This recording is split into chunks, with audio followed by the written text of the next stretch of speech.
I'm Mark Monlux, and this is your Friday night movie recommendation. The year is 1985. Ronald Reagan has just been reinaugurated for the second time as president. Let's see, the uh, the Sakekake space probe is launched from Japan. Now, this is the first space probe launched by a major government aside from the U.S. and Russia. And it's going to go to Halley's Comet, something never done before. No one's ever studied a comet up close. So this was going to be some amazing stuff, especially with Halley's Comet only coming around once a century or so. Now, Coke makes a bit of a blunder. They come out with, they get rid of the old flavor of old Coke. They come out with new Coke. That has some terrible backlash. They try to temper it with cherry Coke. Cherry Coke is still kind of around, but guess what? They retire new Coke and quickly reestablish the old Coke flavor because why? Why mess with a good thing? The Pentagon accepts the fact that, interesting, can you mention this, the government accepting facts, that a nuclear war would bring around a nuclear winter, thus making it, pretty much death for everybody besides radiation. Playboy and Penthouse both have published new photos of Madonna. And the Super Mario Brothers game came out. Teddy Ruffkin was an invention that came out. So Microsoft Windows came out. 1985 was a pretty interesting. Lots of other things happened. Let's see. At the Oscars, we're talking. Amadeus walked away with Best Picture. George Michael's "Careless Whisper" was number one on the Billboard Top 100. The number one book at the beginning of the year on the New York Times list was the Talisman by Stephen King and Peter Straub. I read that book. I kind of liked it. New to television, we're talking The Golden Gears, MacGyver, Amazing Stories, The Equalizer, Larry King Live. So that gives you an idea of what was happening in 1985. Now, what was also happening in 1985, oh my God, the 80s were a fantastic time for practical special effects. Just superb stuff was being done.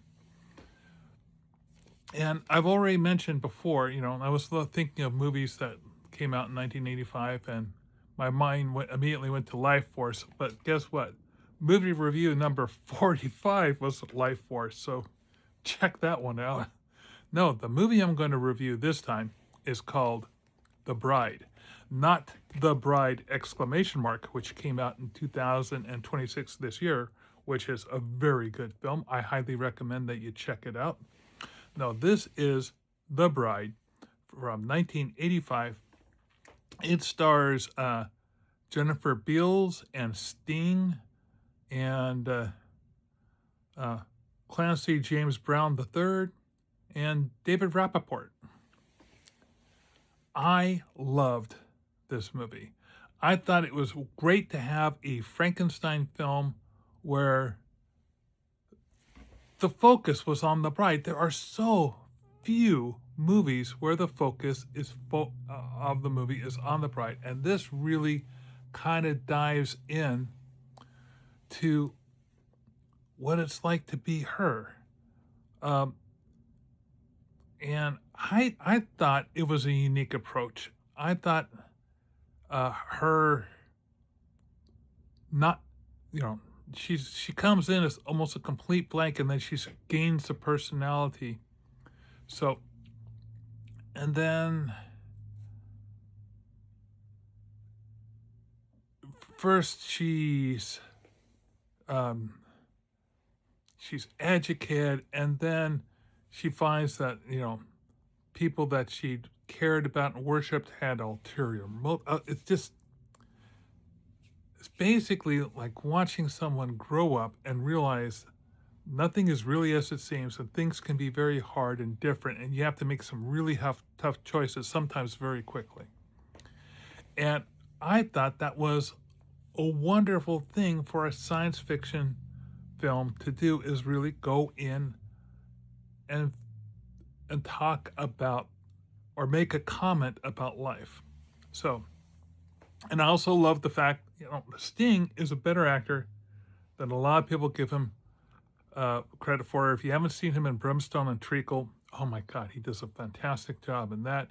A lot of people might have seen him in the 80s in Dune, but he does a really good stand-up job in this. So, once again, my recommendation from 1985, The Bride. Now, if you like my movie reviews and recommendations, oh, by the way, back to practical special effects. The lab in this, oh my God, I love the lab design. It looks absolutely stunning, has some unique features.